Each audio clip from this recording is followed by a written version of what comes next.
And here we go. Welcome, everyone, to the very first edition of Scarbo Knows with me, your host, Kevin Skarbinski, a.k.a. Scarbo, to my friends and my foes alike. I'm glad you're here with us on Christmas Day. If you are a basketball fan, there is no bigger day on the calendar than Selection Sunday. And that's where we are. We have so much to discuss. I have in my hands the NCAA tournament bracket. We will dive into it seriously with a number of experts who follow the SEC.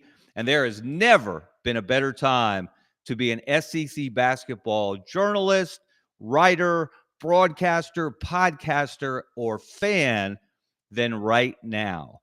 14, that's right, I said 14 of the 16 SEC schools got invitations to play in the NCAA tournament. Well, actually, Florida didn't get an invitation. They earned their way in. They got the automatic bid as the SEC tournament champion. We shouldn't skip past that. That is a huge accomplishment this season. Of all seasons, they took down Tennessee today in Nashville to earn the championship. Auburn, of course, won the regular season championship, and both Auburn and Florida got number one seeds in the NCAA tournament. But 12 other SEC schools will be playing in March Madness this week. So let's go ahead and jump into the conversation. And by the way, as I said, this is the first edition of Scarbo Knows. We will be on weekly and perhaps more than that, but that's what we're going to start with. And I hope you'll come along for the ride. So first of all, let's say hello to a couple of gentlemen who are SEC experts, clearly. From SEC Sidelines, your host, Rob Brown. Rob, how are you doing tonight? This is awesome. I mean, Kevin, nobody's chronicled it better than you. And 14, it's Christmas on steroids. I love this. Absolutely. And next, we have Franz Beard. He is the senior columnist for GatorBaitMedia.com. Franz and I, we've been following the SEC for just a few years each, right, Franz? Couple. There are a lot of people watching this thing whose parents weren't even ideas when we started. That's right. I like to tell people that my first season as the Auburn beat writer for the Birmingham News, Auburn, led by Chuck Person, went to the Elite Eight and was tied with 3 minutes left to go to the Final Four with Louisville. They didn't get it done. Louisville went on and won the national championship. So we've got a lot of memories, a lot of stories to tell, and we will share them and tell them as we go along. And we're also pleased to be joined by Lauren Meadows, another columnist from GatorBaitMedia.com, follows the Gators as well as anyone. Lauren, thank you for being with us. Yeah, great to be here. Like you said, Christmas Day, it rejuvenates you, man. You get away from football and the conference season and all that can be a grind. But once the tournament starts, man, it's basically madness. And I can't wait. I mean, I'm 12 o'clock Thursday. I'll be chomping at the bit, ready to go. Well, madness is a good word because there are some people, I imagine, that are mad right now. And some of them might be Florida fans because the Gators, despite winning the SEC championship, despite becoming already the trendy pick to win the national championship, are not the number one overall seed. They're actually the number 4 overall seed behind Auburn, Duke, Houston. So let's jump in there. First of all, Rob, I want to get your impression of Auburn, and all three of you guys jump in on this, of Auburn being the number 1 overall seed, even though the Tigers finished at 1 and 3. Well, you've chronicled it really well, but the NCAA said that they would not take into account the last 10 games. So there's a lot of momentum. Florida's won, obviously, 9 of their last 10. But overall, 16 quad 1 wins, 5 quad 1 losses. You can't argue with that resume. So Auburn overall number 1. Definitely think the Gators should have been the 2nd seed. And again, saying that because we see the product night in and night out. So there's just Jay Billis. They're putting out their stuff. But they have a right to what they want to say. And Duke Vitale is going to say what he says. But that's what makes this fun. But I I think being the number 1 overall seed only guarantees you've got a bigger target on your back. Now you got to prove that you're worth it, but they should be ready.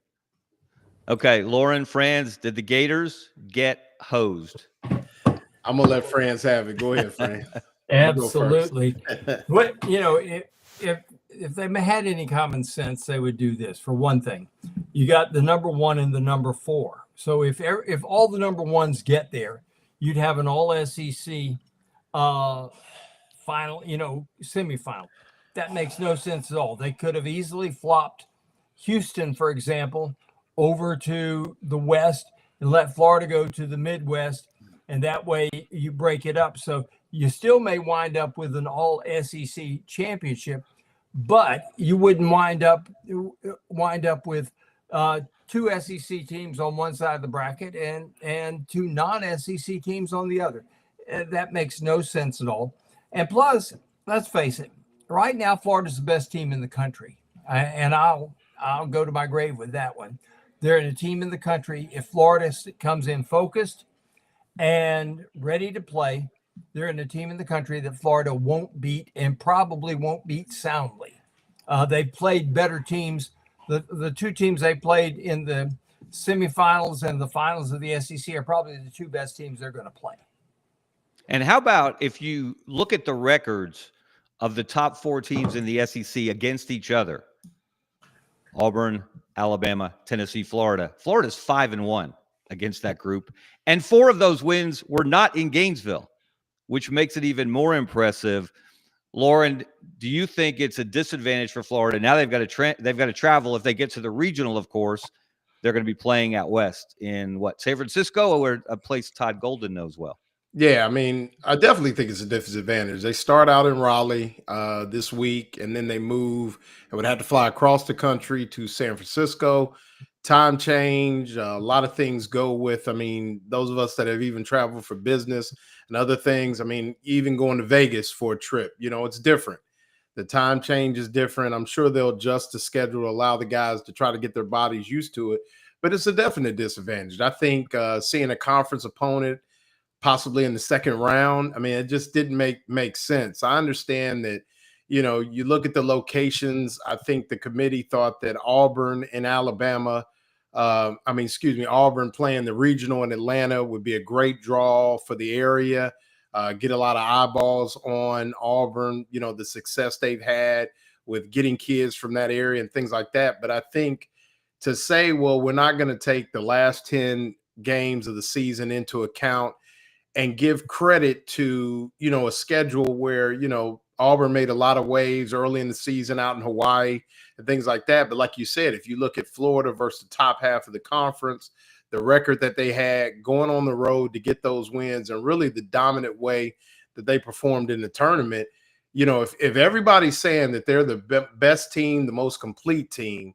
then why aren't they the number 1 overall seed? I understand the rankings and things like that and where things have been and 17 quad 1 wins that Auburn had, but there's got to be something to playing your best ball when it counts the most, and that's what Florida's been doing. So I think it's definitely a disadvantage. Now, if there's a team equipped to handle that with the level of shooters they have, and, I heard somebody call them the Noah's Ark of basketball. They got 2 of everything, two big men, 2 power forwards, 2 centers, 2 point guards.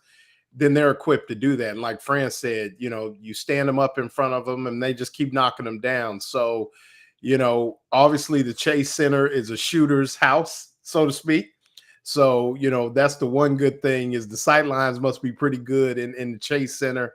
And I'll say this, the one advantage the Gators have too, with that being in the Chase Center, I believe, is a lot of those arenas are made and configured to not being conducive to shooting, because some of them are, for football, or they adjust to different things, where you got an arena that was made for basketball. So as far as the sight lines and things like that, that should be pretty good for the Gators. So with those shooters, it's a give and take. But the only thing I would say is, after playing in Raleigh and then having to travel out west, first time out west for a couple of those young men, could be difficult. But if there's one team that's equipped to do it, it'd be the Florida Gators, just because the way they could switch from offense to defense and grind things out if they need to.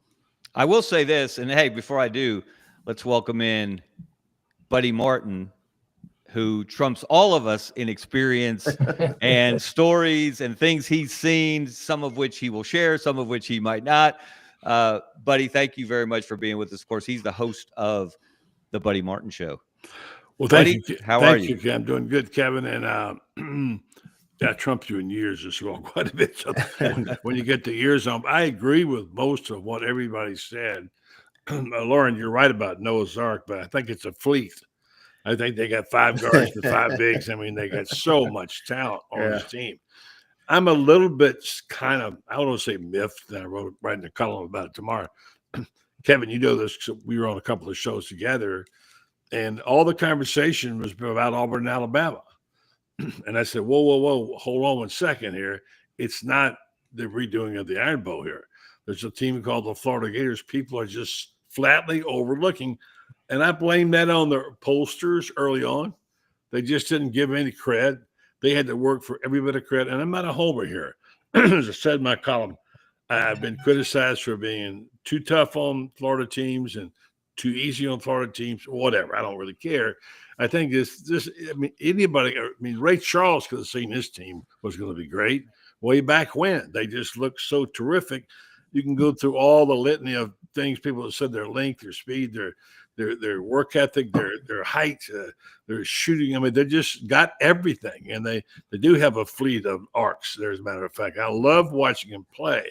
And I want to say, Kevin, you predicted in Twitter, more brackets will have Florida winning the NCAA than Auburn or Alabama. And I say, like Lauren said, if they were the best team, why weren't they the number 1 seed? Well, I think I can answer that because we had 2 members of the selection committee, Greg Byrne, the Alabama athletic director, and Martin Newton, who is the Samford athletic director. They spoke to us at the Birmingham Tip-Off Club a few weeks ago, and I will give them credit. They said the entire season matters. What happens in November and December matters. And I think the fact that Florida's non-conference strength of schedule was in the 200s, I think that hurt them in terms of competition for the number 1 overall seed. And some of that was not their fault. You play teams like North Carolina, you expect them to be a lot better than they are. And I think a lot of people were surprised to see North Carolina on the bracket in a play-in game. And the only reason they got there is because UAB came up short in the American Athletic Conference championship game against Memphis. UAB would have gotten that bid, and North Carolina would have been out. But I think those overall metrics, I think that non-conference strength of schedule is one thing that worked against Florida in getting the 1 overall bid. And let me say this, guys. The reason the number 1 overall bid matters is that's the only team that is guaranteed to go where it wants to go. You know, the committee asks everyone, they ask all of the potential 1 seeds to give their preference on a site, but only 1 team is guaranteed to get their preference. And obviously, Florida, if it had a choice, would want to play in Atlanta in the regional. So would Auburn. And if Auburn gets there, there are going to be an awful lot of members of the jungle there, Rob, as you know. Yeah. But so that's the value, the real value of the number 1 overall seed. And let me say this, guys, also, I'm going to puff out my chest a little bit for the basketball state of Alabama. This is the 2nd time in 3 years that a team from the state has been the number 1 overall seed. 2 years ago, it was Alabama. This year, it's Auburn. That's pretty special stuff. Wouldn't you say so, Rob Brown? No, I mean, it absolutely is. And for 8 straight years, you've had you've had 8 straight years now. Either Auburn or Alabama has won the regular season SEC championship or the conference tournament title. So that's a powerful statement. And you saw when Duke and North Carolina played the weekend of March 8th, the last weekend, ESPN Game Day was in North Carolina. And the fact that UNC stands for, in this tournament, you have no chance. That's what it stands for. And they got that because of their name. You can't give someone a bid based on what they've done historically. But that is how this stuff happens. But I think for as far as what Andy Kennedy has done at UAB, at Troy, they've got a bid top to bottom. At one time, I think you had 7 or 8 of the 10 Division I basketball schools in Alabama had won 20 games or more this season. And you chronicling that is a big damn deal. And look at Florida. Look at the relationship with Todd Golden and Bruce Pearl. It's a very small circle that these champions emanate from. Hey guys, how about this bracket in Florida's region? You've got, first of all, Kansas and Arkansas playing in the first round. Bill Self, of course, we know what he's done in his career. We know what John Calipari's done in his career. And they were assistants for Larry Brown at Kansas. Excellent reference there, friends. And though they're playing each other, and then the other half of that quartet, St. John's with Rick Pitino, who I swear is a vampire. I think he's 438 years old. Maybe the best coach ever. Yeah. And now it's Todd Golden's turn, maybe, to show that he is one of those elite coaches if he can get through that region and get to the Final Four. All right, guys, what are the odds? It could work out this way. The way the committee, following their bracketing principles, laid out the 1 and 2 seeds from the SEC, you could have an all SEC Final Four. As you guys pointed out, you could have Auburn and Florida in one semifinal. You could have Alabama and Tennessee as 2 seeds in the other. What are the chances we see that, Franz?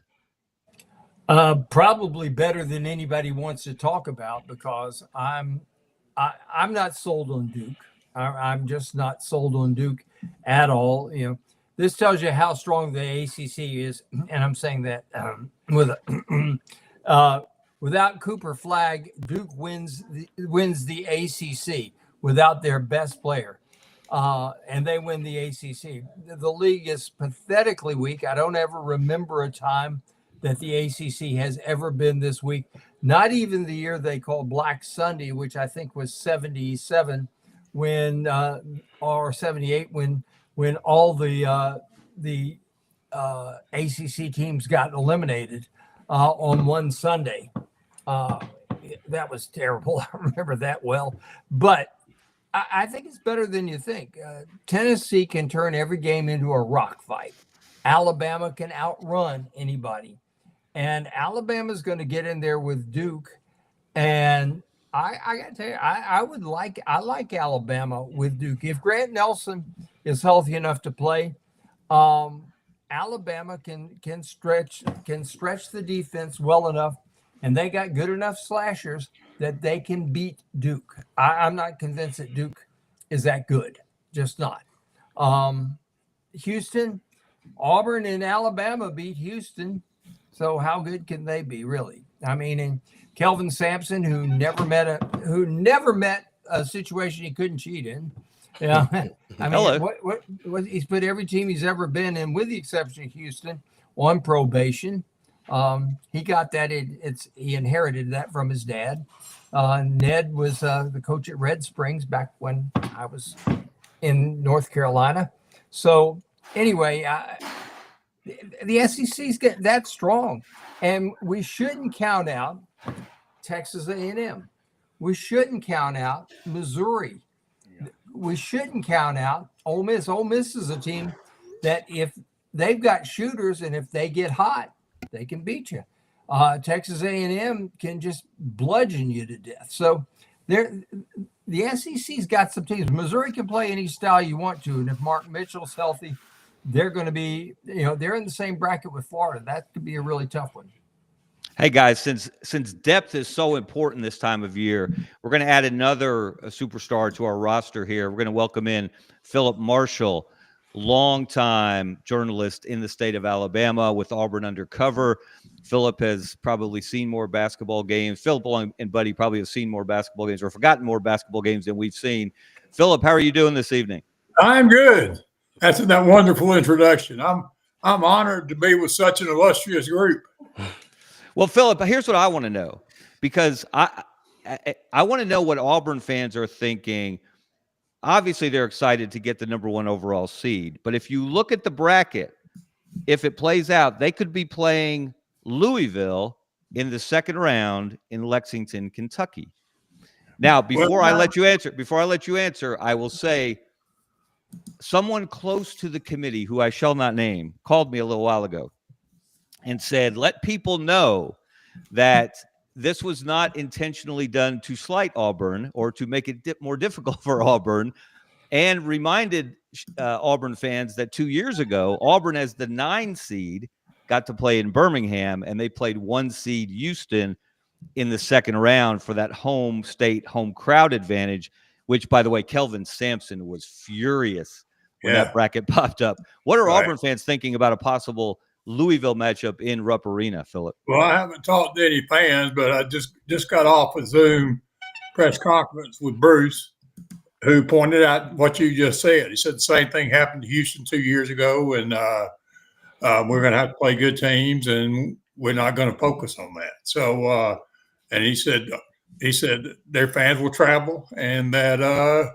they'll have a good crowd too. So, now what does he really feel? I don't know, but that's what he said, and you're right. The comparison is very valid. Now, honestly, I don't know why the committee does it that way. And it does seem like that. I think most people thought Louisville would be a little bit higher seed than that, and that but when you look at all the 8-9 games, there's not any easy ones for any of the number 1 seeds. The last easy game, even if you're a number 1 seed, the last easy game you're gonna have is gonna be the first game, and well, you hope it's easy. But after that, you're playing teams that are good enough to beat you if you don't play well. Absolutely. Is there concern, Rob? I know we've talked about it. Auburn finishing 1-3 in its last 4 games, and I think I saw it flash up on ESPN2 while I was watching UAB in the AAC semifinals yesterday that no team has ever lost 3 of its previous 4 games going into the tournament and won the NCAA championship. And of course, the immediate counter is no team has finished with 4 games against teams the caliber of Texas A&M, Alabama, Ole Miss, and of course, Tennessee yesterday. Rob, is there concern that Auburn, because there's a little bit of history here, especially flashing back to 22, when they won the regular season, they set the school record for regular season victories, which they matched this year. Yeah. They didn't play their best in the postseason. Is that any concern, or this new team, new year, that's water under the bridge? I'm going to reference, Philip, you wrote a column in AU Undercover a couple of days ago, talked about that 86 Auburn team that got whacked by Mississippi State. They were the bottom seed. And I remember I was in school at Auburn, and we watched that game. Friday night, Auburn beat Arizona 71-63, beat number 1 seed St. John with Walter Berry. I can't tell you how many times I've gone back to a Philip Marshall column because he puts things in perspective, and you do too, Kevin, and all these writers do. But I go back to that. Auburn beats UNLV. They were a big underdog out in Houston, and then had Louisville very close in the last couple of minutes and lost 82-75, I think, to Never Nervous Purvis Ellison out of Savannah, Georgia. So that being said, you can't let the past define your future, or you have no future. But you got to know, okay, here's where we are right now. But worry is the absence of faith. I got too much faith in what Bruce Pearl and Auburn have done to this point. So you hate losing, but look who you lost to. Put it in perspective. All right. So we've got a record 14 SEC teams in the field. Unbelievable. Should you fire your coach if in the year when they get 14, if you're South Carolina or LSU and you don't get in the tournament? How big of a failure is that when you're considering that everyone else in the league made it? But let's talk numbers now, guys.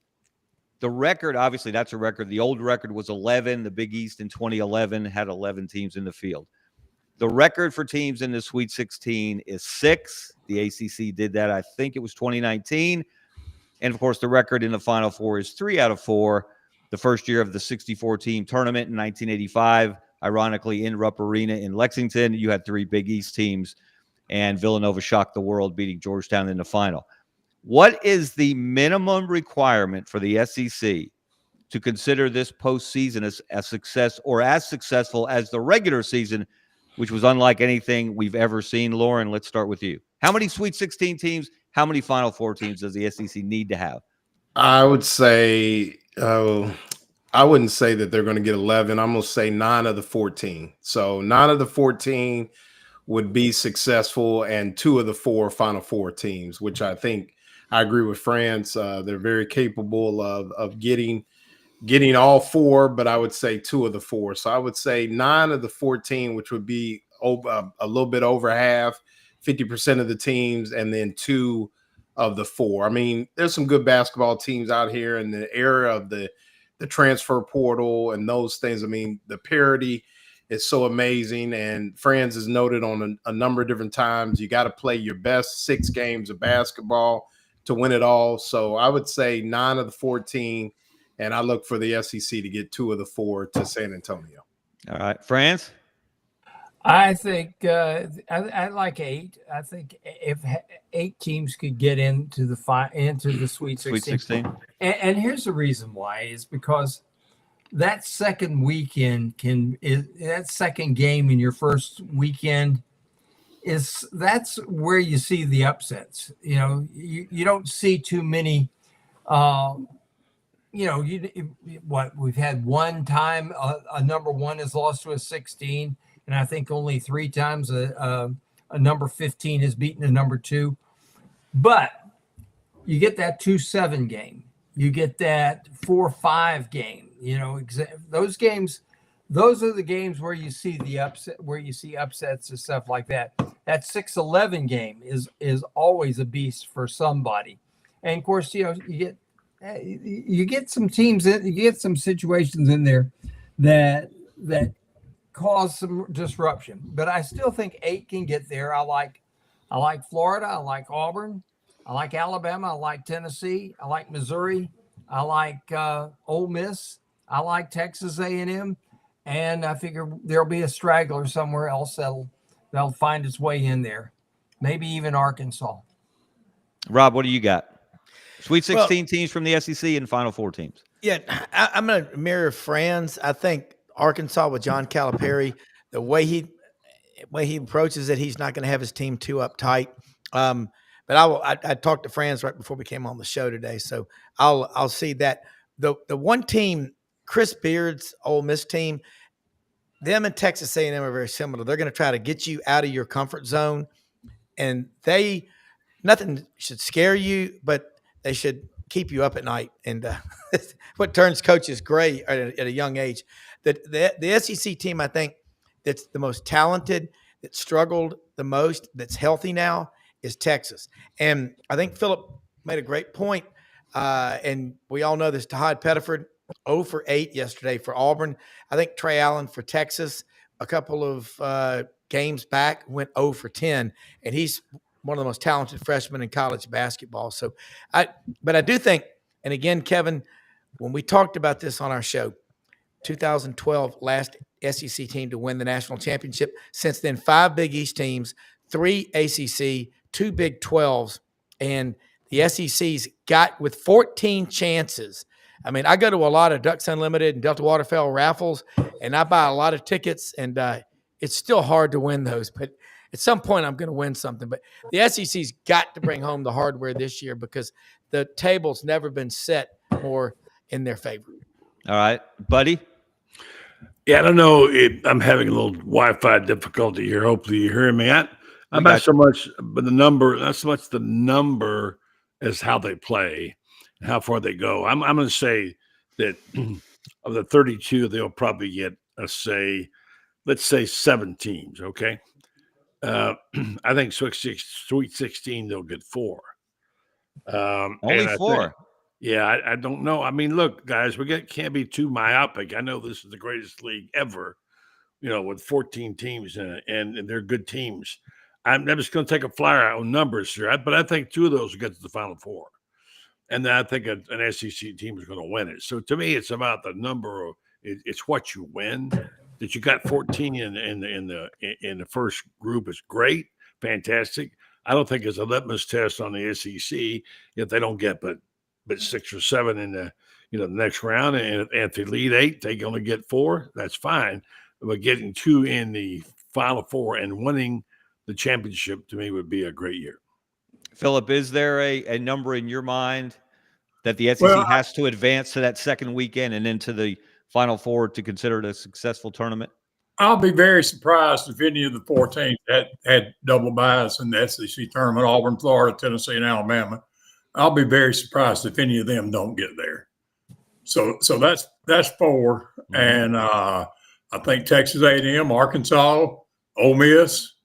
I would say 6. If I was going to pick a number to get to the Sweet 16, I would say 6 and possibly more, because I'm telling you, the SEC tournament, the first 2 days were the most enjoyable first 2 days I think I've ever seen in the SEC tournament. Really good players, good teams. Yeah. I mean, you had NCAA tournament teams playing on Wednesday. And that's never happened before.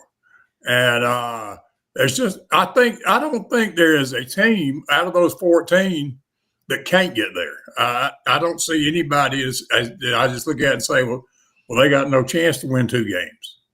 But I'm just guessing. I'd say 6, but maybe more. All right. Can I just say shout out to Sure. my friend? Go, buddy. Philip. My gosh, I haven't talked to Philip since he was on my show 100 years ago. And long-time friend, great journalist, great writer, good Auburn man. It's great to see you, Philip. Thank you. Good to see you, buddy. His dad is absolutely, when you start talking about the sports writing legends, Philip has joined his dad, but his dad, Benny was, I grew up in an era when, going to the hub at Florida to get all the newspapers to read John Crittenden and Tom McEwen and Buddy Martin and people like that. But we'd go down to the library to pick up the Birmingham papers to read Benny Marshall and people like that. That we had some real legends in this league, didn't we? Absolutely. Let me tell you guys a quick story about the golden age of newspapers and what you used to be able to do, all of which you are familiar with. 2004, Alabama and UAB are in the NCAA tournament. Alabama's in Seattle. They're playing Thursday, Saturday on that first weekend. UAB's in Columbus, Ohio. They're playing Friday, Sunday. So I go, and I'm, a columnist, so I can choose where I want to go. So I go with Alabama, and Antoine Petway, who's now the coach at Kennesaw State, longtime assistant at Alabama after his playing days, he hits a game winner in the first round. And then we watch UAB on Friday night win a game that was like Florida-Alabama games. It was 111 to 110 or something like that. UAB wins. Then on Saturday, second round now, in Seattle, Alabama beats number 1 seed Stanford. So I write my column, get on a red eye, fly overnight to Chicago, then jump from there to Columbus, Ohio, where I see UAB beat number 1 overall seed Kentucky in the second round in one of the most amazing upsets in NCAA tournament history. Also one of the best quotes, by the way. UAB's point guard that year was Squeaky Johnson, and their shooting guard was Mo Finley, and Mo hit the game-winning shot to beat Kentucky. And in the locker room afterwards, Squeaky said, "Kentucky ain't used to losing to guys named Squeaky and Mo." But you think about a newspaper paying for and allowing me to be in Seattle on Thursday and Friday, and then Thursday, Friday, and Saturday, and then Saturday night flying the red eye to Columbus or to Chicago, hopping from there to Columbus to cover another second round game. And both teams won. They were on the cover of Sports Illustrated the next week.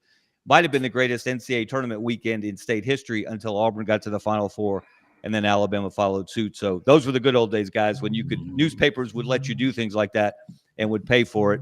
Sadly, those days are behind us. Go, Philip. Alabama one year played. This is when I was at the Montgomery Advertiser. They played in their regional. Their first 2 rounds were in Long Beach, California, and I don't remember what Alabama seed was, but they weren't supposed to have a chance to beat Arizona in the second game, but they beat the dog out of them. And so now they were going to the Sweet 16 in Oakland. And I was there, and mine and your late good friend Charles Hollis was there, a few other people. Well, four of us decided. So this, you speaking about what they'll pay for. They said, don't come home. No reason to come all. Don't get no reason to come all the way home and then fly back out there again. So we spent most of that week in Long Beach, and then when we were going up to Oakland, you could do one of three things. You could fly for like $70, or you could drive up the interstate, and it wasn't a bad drive. But we decided that since we were here, we were going to drive up Highway 1. Big sir. You didn't let Charles Hollis drive, did you? to Oakland. It is the longest day I have ever spent in my life. And it was all these curvy roads. And our friend Hollis didn't want to take the cruise control off. We were like, roar, roar, roar, all the way up there. That was they played Loyola Marymount, and the same year that the kid died, Hank Gathers. Hank Gathers, 1990. Yeah. You know, Wimp Sanderson still kicks himself. He slowed the game down. Loyola was scoring well over 100 points a game, and he decided to slow it down. And they had a chance to win. They lost by what, a bucket? Robert Ory missed the layup. I don't remember if it would have given them the lead or tied it, but right at the end of the game. Yeah, they kept it in the 60s. Wimp still kicks himself about that decision. He said, I should have just played. I should have just run with them. I don't know. Hey guys, after my senior year in high school, I got to go out to San Francisco. It was the summer of love. And I went over to Berkeley, and they had all these guys in tie-dye shirts demonstrating. In 2000, I made a trip out to San Francisco again and went to Berkeley. And I swear, this is the same guys out there demonstrating. Their tie-dyed shirts were all faded and everything like this. And if the Gators get to San Francisco, I got to tell you, I'm going to rent a car. I'm going to Berkeley and find out how many of those guys are still demonstrating something on the street corner. Because be better off going to some of the great restaurants. Yeah, they're demonstrating being in the ACC. That's what they're doing now. Well, these guys are the same age. They were the same age I was in 1969. They're the same age I am now. So some of them still are probably alive and still demonstrating something. Great food in San Francisco. Where have we gotten? Yes. We got teams on the West Coast that are in the Atlantic Coast. That just really Cal and Stanford are playing in the ACC tournament. What's wrong with this picture? Right. Yeah. And that's why. Don't start, Philip. You get me geographical dyslexia when you start doing that. I can't figure out where Rutgers is and what conference Oregon's in. And guys, I've spent a lot of time the last couple of weeks jousting with Duke fans on Twitter, who are offended, of course, if you suggest that Johni Broome should be National Player of the Year, as he was by the Sporting News. Kudos to Mike DeCourcy and the folks at the Sporting News for recognizing what Johni Broome accomplished this year for Auburn. By the way, guys, fun fact, Cooper Flagg, as great a season as he had, did not lead the ACC in a single statistical category. Johni Broome led the SEC in 5. And Johni Broome was in the top 5 in 3 other categories, including, which blows my mind, assist-to-turnover ratio as a low-post scorer. Meanwhile, Cooper Flagg was in the top 5 in the ACC in only 3 categories. So Johni Broome was playing in the toughest SEC ever. Cooper Flagg playing in maybe the weakest ACC ever.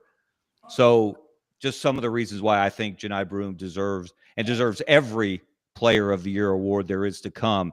Is there a guy is from Florida, for example, or from Auburn, Alabama, Tennessee, who's a guy that has to step up for that team to make a deep run? And obviously, Johni Broome, you expect him he's going to give you 20 and 10 plus every night. But who, Rob, pick a team from the SEC who you think has to step up for that team to really make a run at the Final Four? You're on mute, Rob. Walter Clayton Jr. for Florida definitely is. He is I mean, he played with Patino. There's a chance he can get to play, him again. That definitely has to happen.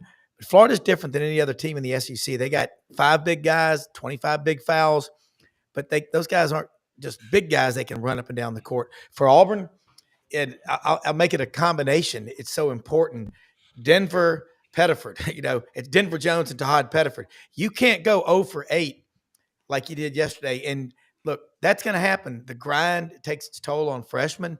And for Texas to do anything, they got to have Trey Allen, but he's got to have a supporting cast. Trey Johnson. Trey Johnson. Yeah, Trey Johnson. But Coach John Brady's on our show usually on Wednesdays. And our intern, Oakley McFerrin, a few weeks ago said, I've got Mark Sears in my top 5. And Coach Brady said, I think he's a hell of a player, but I want to see him do more away from the basketball. And if you look, Mark Sears needs to play more defense. You got to make things happen when you don't have the ball. So, yeah, you've got to have – there's no more mulligans now. So I mentioned those players offhand. And then in terms of Tennessee, Chaz Lanier, he's got to produce. Florida's sneaky, scary, good. They have so much depth. Tennessee also, they're going to try to slow it down. And Texas A&M, just their style of play is hard to deal with. So there'll be a problem for anybody if they're clicking, but they ain't clicking right now. Yeah. You think Auburn didn't notice that they might play Texas A&M in the Sweet 16 in that bracket? Bruce just got some more gray hair. Yeah, the struggles they've had with Buzz Williams and those guys the last few years. The thing about Texas A&M to me is they're. I think Buzz Williams, he's one of my favorite coaches. Me too. But I'm just not sure you can get in that field and win 6 straight games on offensive rebounds. And they caught Auburn at the very best possible time. Short rest after they just clinched the SEC championship and made them pay for sure. But I think that what Auburn needs, when they are that most effective, is when people double team Broome, because he is such a willing passer and such a good passer. And he throws it out and people hit 3-pointers. Well, last night they didn't hit those 3-pointers. And it wasn't just Pettiford. Denver Jones hit one early. He didn't hit another one. Denver Jones is a really, really important player for Auburn because he's such a great defensive player. And but the one thing I would say about Auburn, and this didn't just start to me in the last couple of weeks. Sometimes Miles Kelly, like at Kentucky, it's like he can't miss. I mean, he just throws it up there and it goes in. But then sometimes he misses open shots. I think they need to be a little more consistent on 3-point shots. That's such a big part of the game now when they've got open shots. Lauren, is there a guy? I'm sorry, Philip. Go ahead and finish your thought. No, the guy would be Miles Kelly. He's the best shooter. But Denver Jones came to Auburn as a scorer, not to play point guard. And he's played point guard a lot this year. But that's the first time I've seen Pettiford have a game like he had last night. Usually in the biggest games is when he's at his best. I mean, I think he's going to be an All-American player if he stays around long enough to be one. Yeah, that was shocking because he's been, like you said, he has stepped up against the toughest opponents. So to see him go over like that was a real shocker. Yeah, and Janai Broome has actually improved as a free throw shooter too. And again, until last night, it can be so random. I mean, Tennessee made 92% of their free throws last night. That's not something they've done normally. Yeah. They don't do that night in and night out. No, that's the randomness of the game of basketball. And because that's not something anybody can control. If you're Auburn, you can't stop them from making free throws. And you can't, if you're Tennessee, you can't make Janai Broome miss free throws. But he did. But I thought that Auburn fans you spoke about earlier they're wringing their hands a little too much. I mean, I thought the Alabama game in Auburn was one of the best basketball games I've ever watched, and Auburn certainly had their chances to win it, and they didn't. And Alabama made a great shot to win it. But as I told people, I said, if he hadn't made that shot, or if Janai Broom had made that shot at the end of regulation, Auburn would still be the same team today that it is. And so I don't, the 3 out of 4 thing is interesting, but heck, I could also say that Auburn can't win it, and Alabama can't win it, and Tennessee can't win it because they've never won it.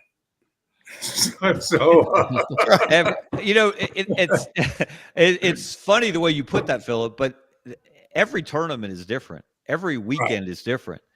Lauren and Franz, I'm interested, if you look at Florida's bracket, and again, the trendy pick to win the national championship is Florida. If you're I don't know, if you're wagering lunch or something, you're not going to win a lot of money picking Florida, because everybody's going to pick Florida that doesn't pick Duke, I would guess, or at least the majority.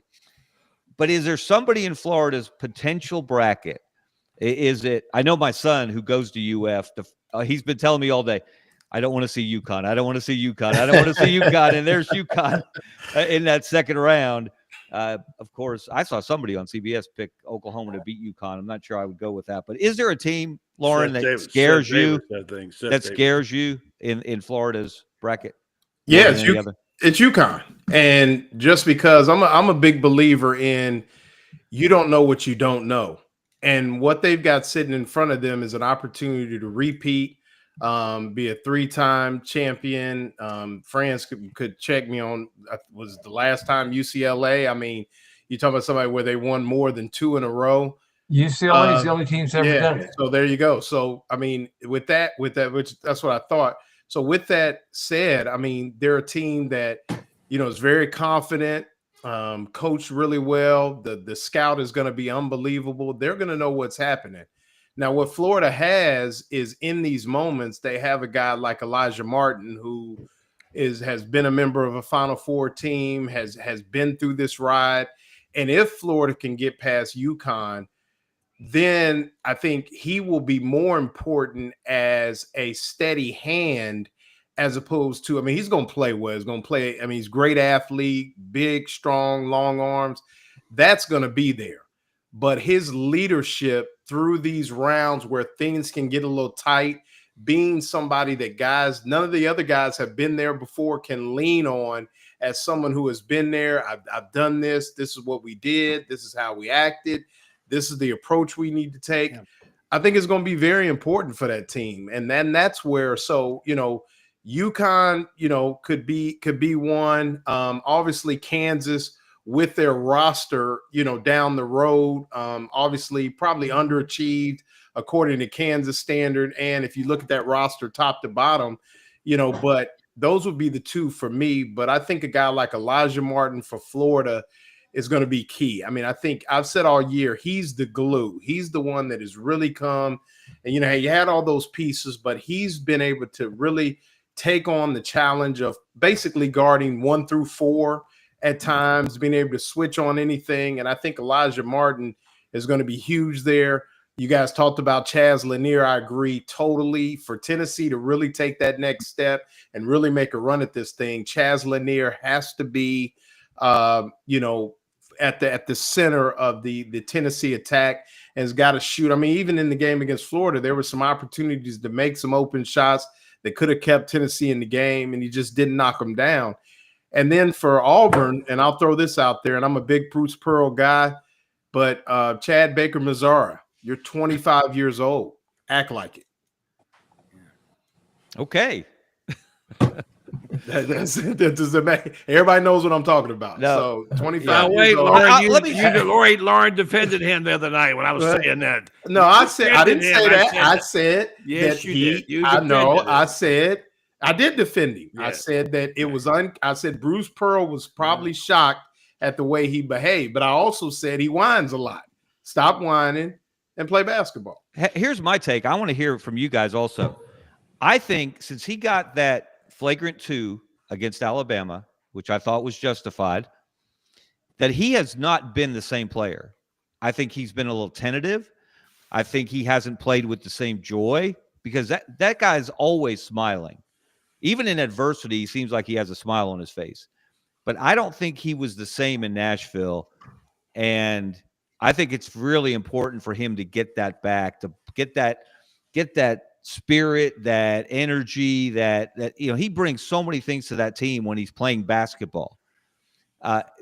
Rob, Philip, do you think that? Do you think he lost? Has he reined himself in? Has he put a governor on himself since that flagrant 2? I don't think so. And he didn't play great in Nashville. You're right, but I think talking to him for the first time since the Alabama game after the Ole Miss game, he said that the people are trying to get under his skin, trying to goad him into doing something. He said I heard an opposing coach, he wouldn't say who it was, saying hit him. And but I will say this, and it doesn't make it okay, but the same guy he hit in the back of the head elbowed him right in the gut a few minutes before that, and nothing was called. All right, let's not be shy. Chris Youngblood from Alabama, and yes. Who plays with an edge himself. Right. Let's I'm be not honest. saying that made it okay, because it's stupid if for no other reason, because it cost your team. Yeah. But I do believe in some cases, I mean, he got called for a technical foul for staring at the Florida bench. I've never heard of that. And I just don't. I think that you're the official, you're the adult. You don't need to be saying I'm watching that guy. Just call what you see. Yeah. And I'm not. I've long said this. I think there needs to be exact rules on what's a technical foul, not what irritates one official. It doesn't irritate another official. That bothers me, and I don't know why. If I'm running by a coach and he's cussing and yelling and screaming, I don't know why. If I'm an official, he can't come out there and bother me. So why do I care? It's not an exact parallel, but in college football, everybody says, what is taunting? In college basketball, it is what is targeting, I should say. In basketball, the equivalent, the similar is what is taunting. Right. Is it doing the Crimson Crane as Grant Nelson did after that dunk in the IBOB on the last Saturday of the regular season? Is it, it's depends on the official. And if it's Pat Adams, we're going to get 12 reviews of that and everything else that happens. All right, guys, zone. Let's get down to it, because everybody has to do this. I think it's a law. I don't know if it's a state law or a federal thing, but I think it's a law that everybody who knows anything about college basketball has to pick a Final Four. Oh man! Right after. I know. I see you cringing, buddy. Nah, I'm not ready to do that. But everybody does it. Look, we're not going to hold you to it. There are no penalties for being incorrect. And let me just add, 1997, Franz, you mentioned 1997. If you guys remember, South Carolina had a great team that year. They won the SEC regular season under Eddie Fogler, led by a great backcourt with B.J. Mackey. And me, in my infinite wisdom, picked South Carolina to win the national championship. And they were a 2 seed, and in their first game went out and lost to number 15, Coppin State. So we all have memories of brackets that went wrong, spectacularly so, very quickly. So I know you guys haven't had time to study this. I haven't had time to study this. But just give me a gut instinct. Let me say something. For a Final Four. Go ahead. Let me give you this. We are partnering up with a group called Ernie's. They're now issuing a challenge to all the people in Auburn and in Florida. What they do is they want you to go onto their website. I think, Brandon, I've got it right, Ernie's.com. And they're a group somewhere up north, and they're challenging people to jump into their brackets. They are our official brackets now on our shows. And because the winner of this thing gets $5,000, but besides that, they're issuing challenges to schools.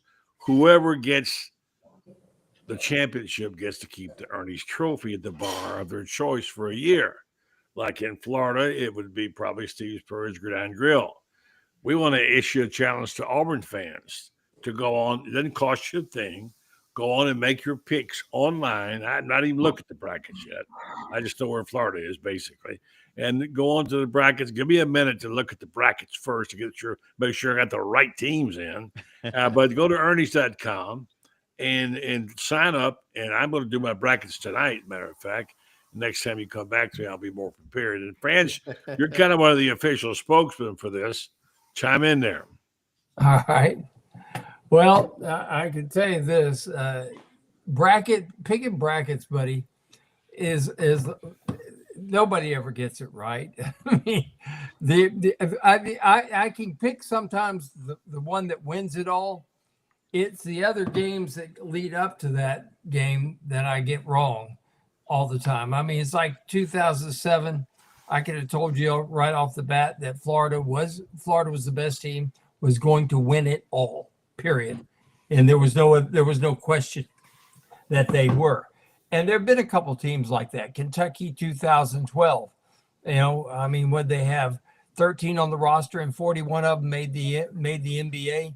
You know, and by the way, let me throw something in real quick because y'all were talking about officials. I was in Savannah when young Jimmy Valvano is coaching Bucknell, and they're playing Armstrong State University in a game at the Savannah Civic Center. And he asks the Zebra, he says, can I get a technical foul for something I think? And the official said, no, you can't. He said, well, I think you suck. And get a technical foul for it. So, all right. I like. All right, well, let's do this, friends. Let's do this before you give us. If you're not comfortable, let's do either give me a national champion, gut pick, without analyzing the bracket. Give me a Final Four if you're comfortable, or give me. And this is really more interesting to me. Do you guys have a system? Do you have bracketing principles of your own? We know the committee has bracketing principles. How soon teams can meet from the same conference. Of course, the SEC blew that up this year with 14 in the field. But are there things that, like, if you see a team, you immediately eliminate that team, or you will never pick a certain coach because he blew up your bracket 10 or 20 years ago? So let's start with you, Franz. I'll never pick Georgia, period. Is there a reason for that? Yeah, they're Georgia. I mean, I would pick Al Qaeda against them, you know. Oh, hello. Simply because they're Georgia. Okay, so we can throw Georgia out immediately. They're not going to win the national championship. And as much as I like Mike White personally, I hope he gets his butt kicked in the first round because it's Georgia. I like Florida to win it. There are certain teams that have no chance. You know, the MEAC team, the SWAC team, they're not going to get there. Hey, now don't you talk bad about those Alabama State Hornets. Now I will tell you. Tony Madlock, former Auburn assistant under Tony Barbee, is the head coach at Alabama State, and they're going dancing for the first time. Good job. 2011, and Tony's a good guy. If there's a Cinderella to be had in this, look out for McNeese State and Will Wade, who is coaching for his next job and is going to get one because everything he did to put LSU on probation and get himself fired is now perfectly legal. He was just ahead of his time. That's all. It's kind of like Charlie Pell. You know, Charlie was just 40 years ahead of his time. That's all there is to it. But wait a minute, Franz. But it hasn't Will Wade, or at least the reports are, he's already talked to NC State. Does he have his mind on other business rather than coaching his team in this tournament? Trust me, he's got Texas, he's got North Carolina State looking at him, he's got Iowa looking at him. He's got at least 4 teams that I know of that are looking for him. And by the way, Texas, I don't know if they're going to fire Rodney Terry or not, but if they can make a deal with Billy Donovan, Rodney Terry will be gone. And that's a fact. I think half the teams in America would take that deal if they could get Billy Donovan. Well, that's out there. But I like Florida. I don't, Duke's going to make it, but they're going to get wiped out because they got an easy bracket. They really do. I like Tennessee coming out of the Midwest. I think Alabama can beat Duke, but I don't know that the Zebras will let them do it. And I mean that. And anybody who thinks that the Zebras don't influence things, go to something called ref metrics and take a look at things.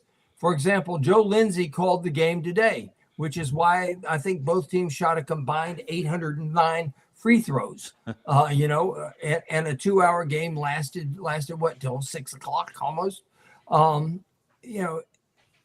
Depending on the officials you get, that is going to determine who gets out of certain brackets and everything like that. I like that. I think Alabama, if they get the right officiating, can beat Duke. I don't think there's anybody in Auburn's bracket that can beat them, quite frankly. I mean, talk about dialing up an easy bracket. Auburn dialed up an easy one compared to some of the other ones. You look at what Florida's got to go through down there. Florida will get there, but Florida's got the toughest road to go. Auburn has the easiest. Duke has the second easiest. And then Florida and Houston have the toughest ways to get there. All right, Lauren, give it to me. Auburn, Florida, Alabama beats Duke. I think Grant Nelson is Cooper Flag kryptonite. And we get who did I have? Tennessee or Houston? I have Clemson. Clemson coming out of the coming out of the Midwest. So of course, Clemson, they got to the Elite Eight last year. And then them losing to Will Wade. And then Florida wins it all. Florida takes down Auburn. Again, it's just a bad matchup for Auburn. I think Florida either beats Clemson or Alabama in the final. All right, Rob. Rob, you're on mute. Michigan State coming out of Auburn's bracket, and that's just how I feel right now. Probably going to feel different in 24 hours, but then I'm going to take Florida, and take Alabama. I'm going to take Houston. That's my final four, and I've got Florida playing Houston for the championship, and Florida wins it all. I think they're playing better than anybody. And I want to go back to what Philip said about Chad Baker-Mazara. Doug Dean pointed out brilliantly on our show last week, don't fall for the narrative. Bench Chad Baker-Mazara, get rid of him. He's a bad guy. It's very similar to 2010, Auburn running for the national championship. Nick Fairley's a bad guy. I'm sorry, Aaron Murray. When you're quarterback and you play in the SEC, you're going to get hit by some full-grown men, as Coach Dye would say. Get over yourself. So Chad Baker-Mazara, I think what's happened, be yourself, Chad. Just be yourself. And I think he's scared right now of making a mistake. A guy always parks my car at Jordan-Hare Stadium, always says, scared man, they never want to fight. Just be Chad, but put the team first. That's all I can say, because he's really, really good. But Philip, Rob, you may not agree.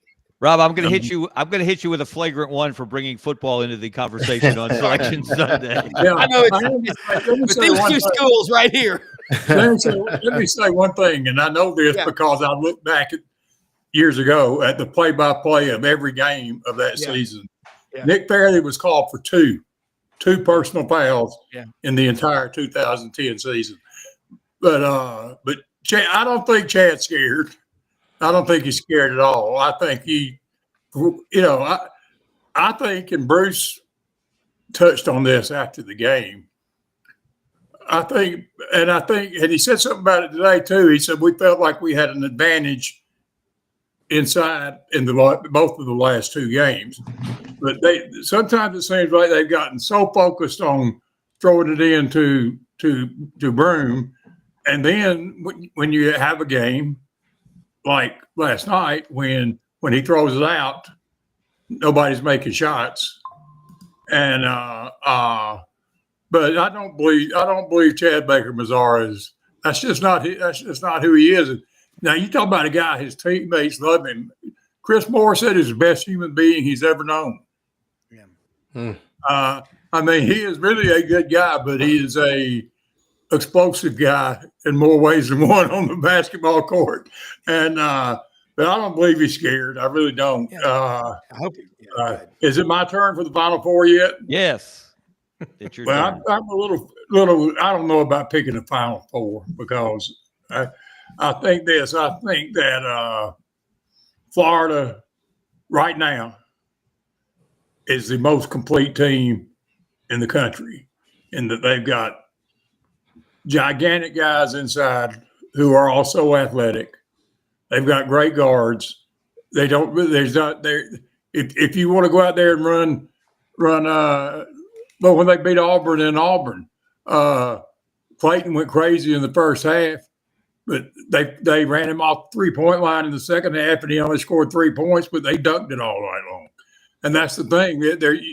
Whatever you do against them, even if you're successful doing it, they've got an answer to do something else. And Todd Golden, and I've known Todd since he was an assistant early on with Bruce Pearl. And he is a wicked smart guy. He is an extraordinarily smart guy. And he even tried to teach Bruce Pearl all about analytics when he was at Auburn. I don't know if he was successful or not, but he tried. But I think Florida, I would definitely, if I had to pick a national champion today, it would be Florida. The rest of the Final Four, I think Auburn will get there. I think they're going to just the way they played all season long, I think Auburn will get there. I'm not sure about Alabama because 110 points to Missouri, 104 points against Florida, 90-plus points, I think 5 other times. I just don't know that they can score with anybody now, but they can't. I just don't know that you can outscore everybody. And but they're certainly talented enough to do it. Duke, I think Cooper Flagg is probably the most entertaining and explosive player in the country. And Johni Broome is different, but as you talked about earlier, the level of competition is the same. I think Duke will have a real shot if he's 100% healthy, which I question whether he will be. I heard, not from anybody, I don't know anybody at Duke, but I heard it was a high ankle sprain, and if it is, then that's trouble. Yep, that's trouble. And even still, it's taken Broome weeks and weeks to get over a sprained ankle and get back to 100%. But if I had to pick a Final Four, I would pick Auburn. I would pick Houston, Florida, Auburn, Houston, Florida, and I guess Duke. If he's healthy, if he's not, I'm not even sure who else is in the bracket. I know Alabama is, but Alabama's the 2, Wisconsin's the 3, Arizona's the 4 in that bracket. I sure don't see Wisconsin, Arizona getting there. I'll say Alabama. All right, buddy. Auburn, Alabama. Yeah, let me jump in. This season for Auburn and Alabama to both get to the Final Four in the same season they played when they were 1 and 2 in the polls. Philip, don't get ahead of me. Philip, don't get ahead of me. I'm going to get the last word here, and I'm going to wrap it up. And I think you know where I'm going. Go ahead, buddy. All right. So let me say, first of all, Will Wade's been coaching for his job for 30 years, friends. Nothing new about that. He's a good coach. I like Philip's picks. Actually, I finally settled on 4 teams, and those are the 4. I finally figured in my mind the brackets: Auburn, Florida, Duke, Houston, probably, and I think Florida will win it all. And here's what I want to tell you about Florida: is that their depth is phenomenal, and this is when it starts showing up right now.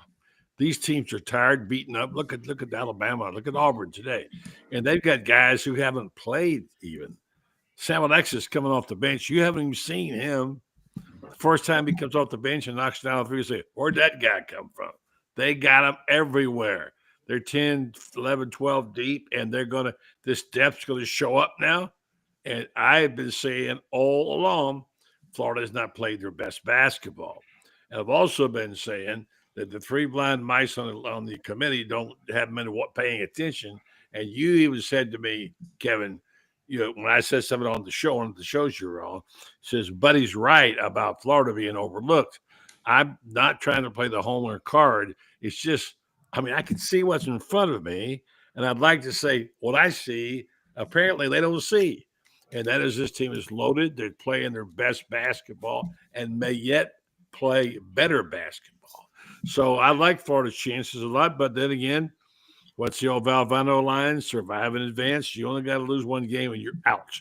So they have gone to sleep a couple of times, namely Georgia, got behind by 26 and went ahead and then came back and lost it.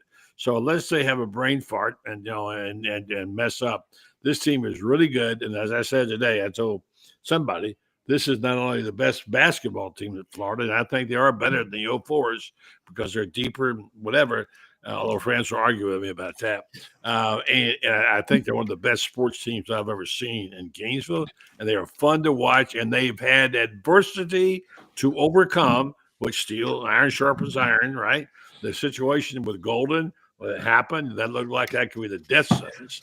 And then, of course, they've had issues with the player, whatever you get. But it's a good Florida chances. I'm picking them to win it all. All right. So let's wrap this up. On November 4th, 2024, I wrote a column for the Birmingham Lead, and I didn't predict it. I suggested that this could be the greatest season in the history of basketball in the state of Alabama, and it could end in San Antonio with Auburn and Alabama playing in the national championship game. Now, there have been some twists and turns, but as Philip, you pointed out, we've already had the first 1-versus-2 game, not just in the Iron Bowl of basketball history, but in SEC history between number 1 Auburn and number 2 Alabama. We have Auburn winning, of course, the regular season, Florida winning the tournament. So I'm going to predict, even though Tennessee has never been to the Final Four, I'm going to predict 4 SEC teams in the Final Four: Florida, Auburn, Alabama, and Tennessee, in a different order than we saw on Final Four Saturday in Nashville.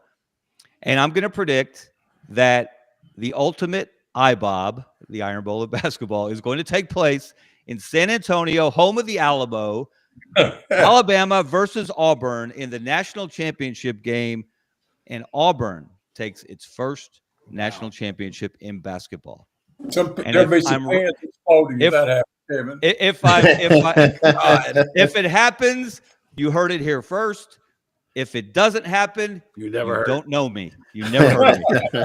I know nothing, Sergeant Schultz. If it doesn't happen, we could just claim you stayed on the 10th floor at the Emily Morgan, and left with your eyes like that. Everybody else who stays at that hotel. Hey guys, I can't thank you enough. My first venture into hosting a podcast. I'm excited going forward. Scarbo Knows will continue. We're going to start out weekly. Hope everyone will join us. For Lauren Meadows from Gator Bait Media, Franz Beard from Gator Bait Media, Buddy Martin from Gator Bait Media, Philip Marshall from Auburn Undercover, Rob Brown from SEC Sidelines. Guys, thank you so much for being here on Selection Sunday. I hope everyone's picks come true, unless they conflict with mine. And I hope you guys have a great evening. And we'll see you again on the road Ernie, get your to the brackets, Final Four. Get your brackets at Ernie's and come on, Florida versus Auburn. Let's go. We'll see how it turns out. Thanks, guys. Have a great night. Thank you guys. Enjoyed it. Thank you, Brendan Norton, our executive. See this without him. Good night, everybody. Good night.